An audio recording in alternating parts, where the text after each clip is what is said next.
Hello everyone, this is Wendy and I'm currently on day 3 of my fast. I am at Phipps Park here in downtown West Palm Beach, and look at that tree. I don't know if you can see him, but that is Dexter. So that gives you, right there, that's Dexter. That gives you an idea how big this tree is. And the whole park is full of trees that size. I would say it's probably about a 60 to 70 foot canopy. But what I like most about this tree is it reminds me of Tarzan. Yes, of course, Avatar too.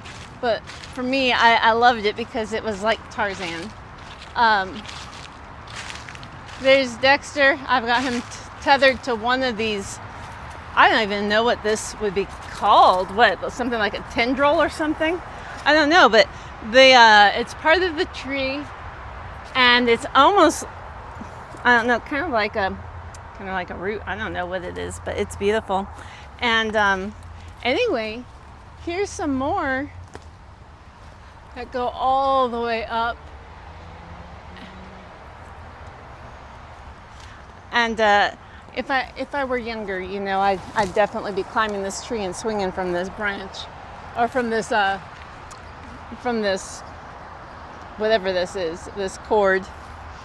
Vine, yeah, vine. But anyway, it's not really a vine because it looks to be attached to the tree itself. So I really don't understand the biology of this tree, but it's amazing. And anyway, I didn't get on yesterday because I was having such a rough day. So there was some more stories I wanted to share, but right now I'm just having so much fun climbing through this tree. See, there's even Dexter. He's having fun trying to get in this tree. Woo! Oh man, as a kid, do you see this? This tree has its own bedrooms. As a kid, I would have loved this. I would have absolutely loved it. All right, so, well, I love it now, but especially as a kid, I really would have enjoyed climbing in it. So, right now I'm going to sit on its roots and share. Dexter's wanting some attention. Hey, Dexter, say hi. Dexter, say hi. So I did want to share another one of my fast stories. I fast semi-regularly. All right, so in the last couple of years, intermediate fasting, it just has been something I've done. And I didn't even know what it was. It was just something I started doing after my original 40-day fast. I thought to myself, well, I can do this. And breakfast used to be my favorite meal of the day. I just eat breakfast a little later in the day now. I still love eggs. And so anyway, but the fast I described in my last video is not my only 40-day fast. I've actually done another one. And I go into it a little bit with the supernatural stuff. I talk a little bit about it in my testimony, my wilderness period. So if you want to really get more of the interesting time frame elements of that fast that God put me on, you can definitely watch it there. I'll give you some of it though. So basically, God wanted me to go on a fast, a foodless 40-day fast, and I didn't want to go on it. No, that didn't sound fun. But, and I resisted. But He put on my heart to do it, and I knew that there was a day that He wanted me to start. And if I started, my 40-day fast would have ended on my birthday, which happened to be Purim that year. But I didn't do it. I chickened out. I was going to, 40-day fast, no food. Oh my goodness. So anyway, but then I had a very scary dream, which I talk about in my testimony. And that let me know that I definitely needed to do my fast. And so that next day, I was so aggravated with myself for not doing the fast that I don't know, I was just really aggravated. And I saw a vision of me breaking one of my favorite, actually my absolute favorite porcelain antique. And it wasn't porcelain, it was amongst my porcelain, but it was Delft. And this was a very old Delft candlestick that was in the shape of a coccyx. And so it was unique.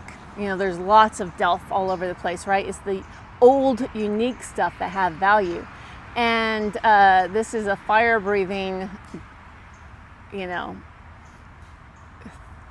it's a fire-breathing creature, mythological creature.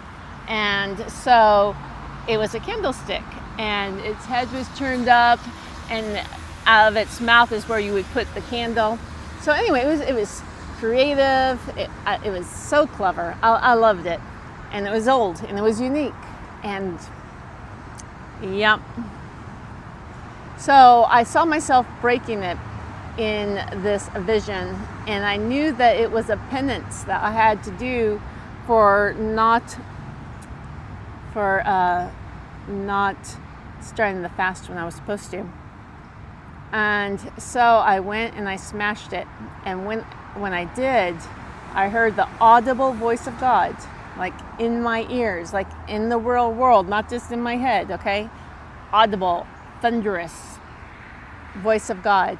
And he said, I'll give you a week. So anyway, it turned out, I was like, a week for what? Plain stupid, like I didn't even know that I was supposed to go on the fast. You just feel it in your gut.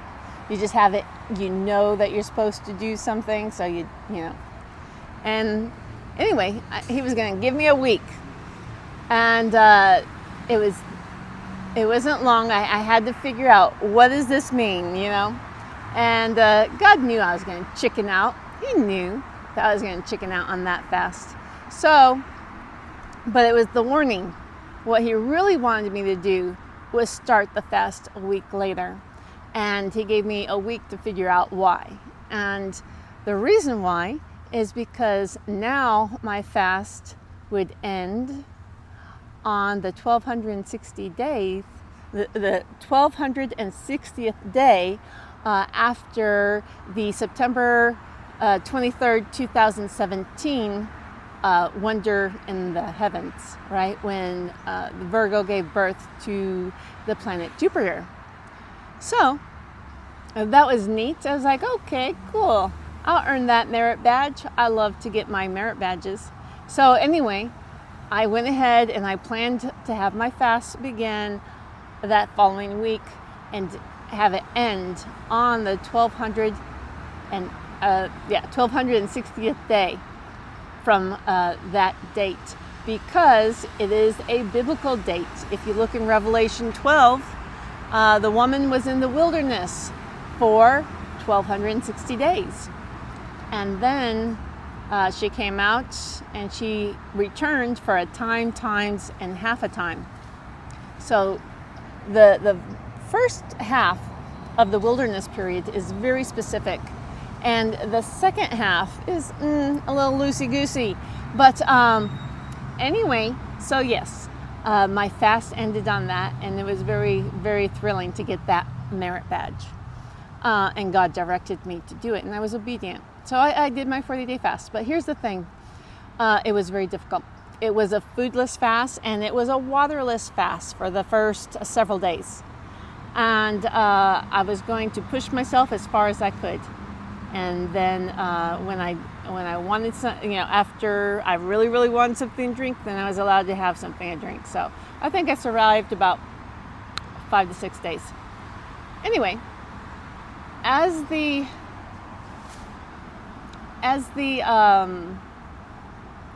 fast continued, or excuse me, on the 6th day of the fast, it was very hard for me, to go 6 days without food, without anything.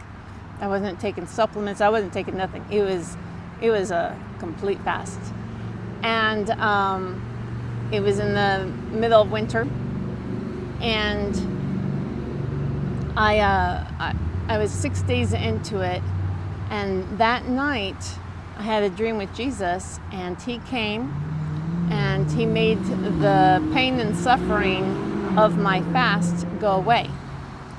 And so what I did, or excuse me, in the dream, I was in an apartment with Jesus, and he was in this tiny little kitchen. It was so small. It was like all you had was a stove on one side. It was like a closet.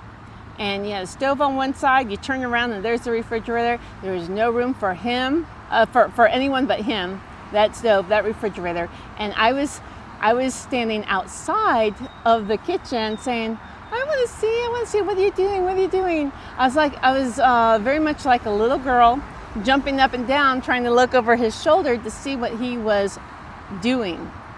And he says, I'm making you something. After a while, he presented me with 2 chicken legs. They were fried, and they were fried in a batter that had a lot of herbs in it. I mean, the breading was very herbal, and it smelled amazing. I could literally smell in this dream. That's how realistic this dream was. And that's when God was starting to train me about the dreams that I needed to really pay attention to. When they're very realistic like that, God wanted me to pay attention. So Jesus gave me the Yahushua, right? Yeshua, Jesus, however you want to pronounce his name. We all know who he is. But he presented the plate to me, and it just smelt. The aromas were just amazing, and I thanked him. I remember thinking to myself, "Oh, thank you. My appreciation was just very, very heartfelt. I remember that. So, my emotions, my senses, everything was very intense, and. But I never ate that chicken because I was fasting. What I did was smell it. And simply by smelling it, I received the satisfaction of eating it. And so God was trying to teach me not to treat my fast as something miserable and, where I have that bitter face and other people are miserable being around me because I'm starving myself, but to actually have a joyful heart and a giving heart. Because see, Jesus gave that to me, right? So in the coming weeks, I actually had company coming from out of state, and not necessarily to my house. They weren't, staying with me, but I did have family coming in. And I decided to go ahead and host a meal to welcome them, to town. And I cooked for them, and I was not able to eat that food. And yet, it was delicious, and they all bragged about how good it was. And I wasn't able to sample it or anything. All I did was I trusted my nose and made it super savory. And they just absolutely loved it. So that happened on the 6th day of my fast. And after that, I just didn't, I found satisfaction. I found satisfaction simply by making food for other people. And so that is the 40-day fast, my second 40-day fast, and I was faithful to eating absolutely no food until the very end. What had happened was a big winter storm was coming, and I was told, from God, I was told to go ahead and make myself some bone broth. And I was like, no, I got this. I don't want to eat. I got this. And I was told, no, go make some bone broth. I want you to have some bone broth. And I did not know about that winter storm just yet. But and I resisted. I didn't want to. I was like, no, I just got one more week left. I don't need to do this. And anyway, but God put some things in my suggested YouTube homepage that warned me that I needed to go ahead and eat. And what it was a video about how people who are fasting, they can freeze to death because they're, if they're doing an extended fast, they can freeze to death because their body isn't producing, it's not producing heat. And I was cold. And I did not know that ice storm was coming. And that ice storm knocked out a lot of power all over the place, from up north through Arkansas down into the Dallas Metroplex. And so I was faithful. I did make my bone broth, and then we got hit with that storm, and it caught me completely off guard. That was going to be that intense. And so God, I was faithful to God. Still, it wasn't a hard food. It was a liquid fast because, bone broth is still liquid. But, I did that for 40 days and earned my merit badge. I was faithful to God. And for that one, my reward was, I guess, just bragging rights, right? Because, it's pretty interesting that he had everything timed out perfectly. It was a test of faithfulness, of hearing him. Am I hearing you, God? Am I hearing? Well, yes, I was hearing him. When he thundered audibly and said, I'll give you another week. I'll give you 1 week. Now, I knew I was feeling, the still small voice was talking to me previously. But I was like, maybe not. But after I missed my fast and I heard the audible voice, the thunderous and terrifying, by the way, thunderous, audible voice of God, I knew that I had heard him correctly from the beginning. And so I don't really question hearing him anymore. Okay, so he tells me to jump, I try to jump to the best of my ability. I might not jump very high. Like, for instance, right now I'm doing this 3-day fast. I really wanted to sleep outside and do it, but it was just too hard, being out there. I was concerned, where am I going to park my car for 3 days, my van, because it's so tall. It doesn't go into paid parking. It doesn't make the clearance. It's too tall, and I didn't want it towed, right? And so anyway, but I have been visiting that area every day, and I even visited yesterday, and I will visit here shortly. I just wanted to stop at this beautiful park and share this part of my fast journey, and as a testament of how amazing God really is. All right?